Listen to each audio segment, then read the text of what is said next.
You Are Beautiful.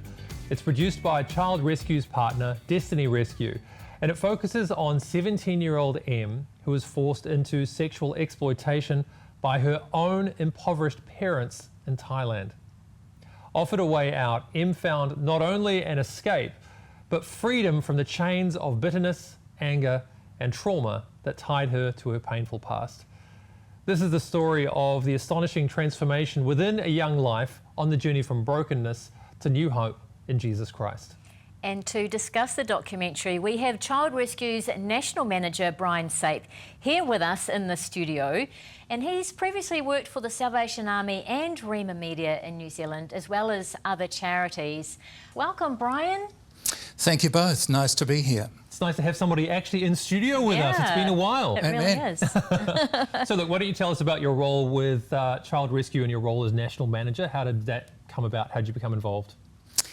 Well, it's my privilege to lead a small bunch of Kiwis and also to work alongside an international family of organisations. So our partners, Destiny Rescue, consist of some extraordinary people who actually go into situations where children are being exploited. They physically remove them and they help them to stay free. Mm-hmm. So this documentary, You Are Beautiful, can you tell us a bit about it? I think when you watch it, you'll see that it's been a long time in the making. It's a very interesting story, and it's a very typical one for people in that part of the world who actually come from a background of really, really strong poverty. It's also a tribute to the people not only who rescued her, but who cared for her and who walked with her. And you will see there's quite a journey involved there. Mm-hmm. Now this movie was actually put together for the film festival circuit, and we are very privileged that we've actually had a version of it done for television broadcasting, and the owners of it, Destiny Rescue, have graciously looked at who Shine is and who the people are and said, yes, we can go ahead and we can screen that. And that is the first time that it has ever been screened in New Zealand. Wow. So I was going to say, yeah, so this is the first time that Child Rescue's played a documentary like this on TV?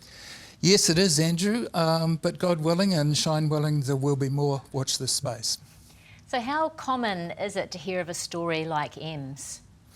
It's very common, Nerida. We see this in countries where there is shame honour cultures, where there is abject poverty, where there is a practice of exploiting people that has been enculturated over a long time. I think viewers will find that some of their ideas about this might change. One of the surprising things is the degree to which women are also involved in this. So for people watching the documentary and they want to help, what can they do? Well, if they're watching this one, the best thing that they can do is to engage with Child Rescue. Our hope is that more people will join us in this fight against human trafficking. Go to childrescue.org.nz. There are all sorts of options there, including payment options. If viewers choose the option that's called Fund a Rescue, they will be paying the average amount that it costs to rescue a child in these countries. And not only will it change a life, but those people may also be indirectly involved in contributing to, I guess, a work that actually may stop that child from being killed. And so is that basically the ultimate hope for releasing the documentary like this, the ultimate goal that you have behind screening it?